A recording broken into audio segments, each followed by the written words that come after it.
होता है कि एग्जाम देने के बाद उसको मध्य प्रदेश की राजधानी याद नहीं। ये सब फर्जीवाड़ा है जो हम लोगों की आंखों में धूल झोंकी जा रही है, सर्विस हो रही है और उसके जो ठेकेदार है वो भी झोंक रहे हैं। क्या बात, बहुत बड़ी बात बोली है बहन ने और बहुत अच्छा धन्यवाद इनका जो ये बातें बता रही हैं, क्योंकि इतनी गहनता से आज का युवा सोच भी नहीं रहा है। और आप देख सकते हैं ESB के लिए सभी जो हमारी बहनें हैं, हमारे युवा हैं, इन सब की मांगों को लेकर यहाँ पर जो है सब लोग एकत्रित हो रहे हैं। अच्छा, कुछ और भी हमारे मुद्दे हैं जो अलग अलग जिले से आए। कहाँ से आए हो आप? अशोकनगर से आए हो आप? देखो, अशोकनगर से आए हैं आप और इनके मुद्दे वही हैं कि एक तो महिला पर्यवेक्षक पदवृद्धि, साथ में यहाँ पर परसेंटाइल मांग। अब इस पे दीप्ति मैडम क्या कहना चाहोगे कि इन बच्चों के साथ और छात्राओं के साथ ये जो विसंगतियाँ सरकार दोहरा रवैया अपना रही है, तो क्या कहना चाहोगे आप?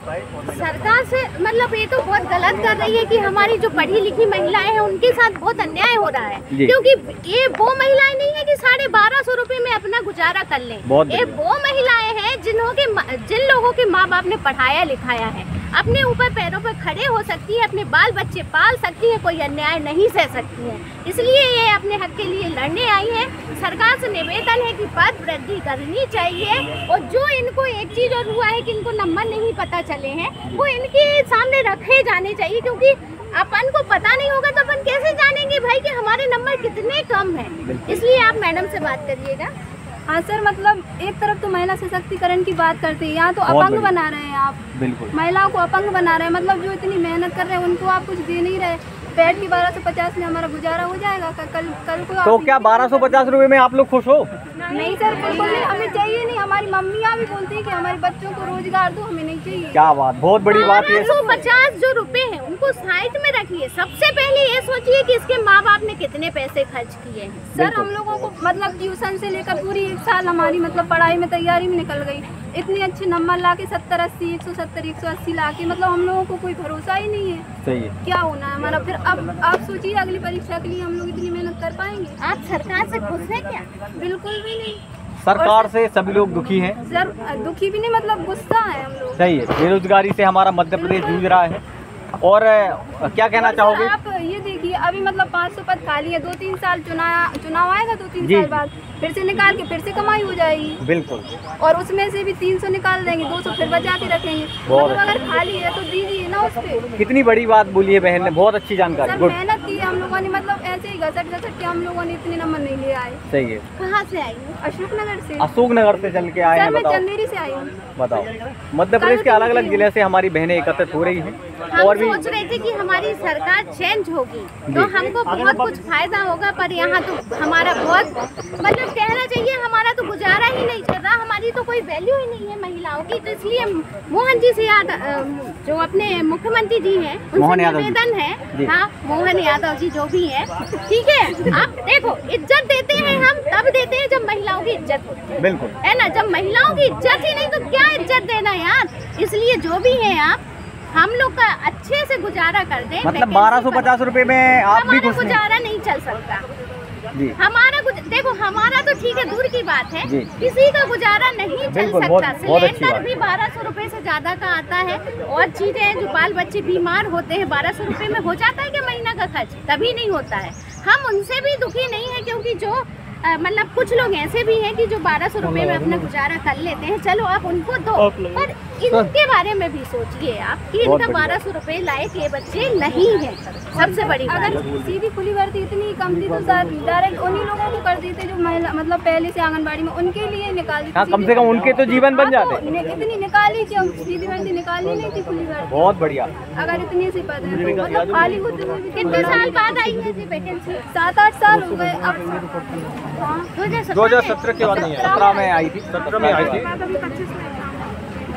ये विसंगतियां मतलब 10th 12th स्कूलिंग के मार्क्स देखना, 1 नंबर टॉपर 98 97, ठीक है, और हमारे मार्क्स हमको पता ही नहीं कि भैया हम कितने नंबर लाए। 11वीं 12वीं परसेंटेज चाहिए। सरकार है तुम्हारी।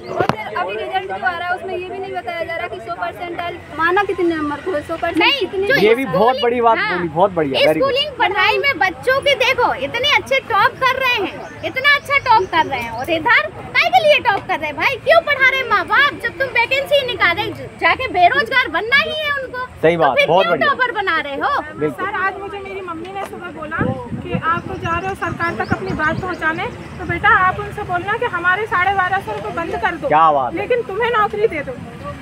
तो मैंने उनसे बोला भी कि मम्मी आपको दुख नहीं होगा कि हमें, तो बोलते हैं कि हमें हमारे बच्चों का रोजगार चाहिए। सर मैंने ग्रेजुएशन करा, उसके बाद मैंने PGDCA किया, उसके बाद सर मैंने पोस्ट ग्रेजुएशन किया, उसके बाद मैंने BEd किया, तो सर मैं अभी तक बेरोजगार हूँ। तो सरकार ये चाहती है कि जितनी भी आपकी डिग्री है सब चूल्हे में रखे और सर पढ़ाई में अभी भी सर 87%। ये मध्य प्रदेश की महिलाओं, हमारी बहनों की समस्याएं बिल्कुल बहुत बड़ी बातें बोली हैं। सरकार के मुंह पे ये तमाचा है। हमारी जो MP की बहू है, बहू को दो, पति पत्नी, बिल्कुल ये पति पत्नियां एक दूसरे के लिए इनको दे देना। ये एक बच्चा बालाघाट से आया है। बताओ, बालाघाट से मध्य प्रदेश के जिले से। सर इतनी कम वैकेंसी है, हम हर साल यही काम करें क्या? सरकार इतनी फीस बढ़ा रही है, एग्जाम के लिए उनको फॉर्म निकालना है 350 रुपये फीस लगेगी, 50 रुपये करेक्शन फीस लगेगी। हमारे माँ बाप इतनी मेहनत करके एक एक पैसा जोड़ के हमें पेपर दिलाने लेकर आते हैं, लेकिन क्या होता है हमें नंबर ही नहीं पता चलते। बहुत अच्छे नंबर आएंगे लेकिन हमें यही नहीं पता हम फेल किस वजह से हो रहे हैं। सर प्लीज़ रिक्वेस्ट है हमारी कि एटलीस्ट जो खुली भर्ती है उसमें वैकेंसी बढ़ाई जाए, पदवृद्धि होनी चाहिए। मैडम का कहना है कि इतने से पदों में कुछ नहीं होता है, इसलिए सरकार से निवेदन है कि आप पदवृद्धि करें, वैकेंसी को बढ़ाएं। अब हमारे यहाँ से MP से एक जो मतलब बहुत संघर्षपूर्ण जो इन्होंने तैयारी की थी सुपरवाइजर, महिला सुपरवाइजर की, इन्होंने बहुत संघर्ष किया। मतलब इनके बच्चे भी हैं, बच्चों को छोड़ के पढ़ाई लिखाई की, ठीक है, MP की बहू। तो फिर आपको बताएंगे कि इनने कैसे तैयारी की थी, तो ये कैसी मुश्किल में है। सर मैं मुरैना से आई हूँ और सर मेरे पति और हमने इतनी काफ़ी मुश्किलों के बाद, इतनी संघर्ष के बाद इतनी तैयारी की है, वो हम ही जानते हैं। और हमारी यही मांग वो है कि बस पदवृद्धि की जाए और हमारी मांगों को पूरा किया जाए। नहीं तो फिर अभी हम शांति से बातों को मनवाना चाह रहे हैं। बाकी नारी शक्ति को आप जानती हैं कि आगे क्या कर सकते हैं। बहुत अच्छा, बहुत अच्छा। बाकी आप नारियों के साथ इतना भेदभाव मत कीजिए।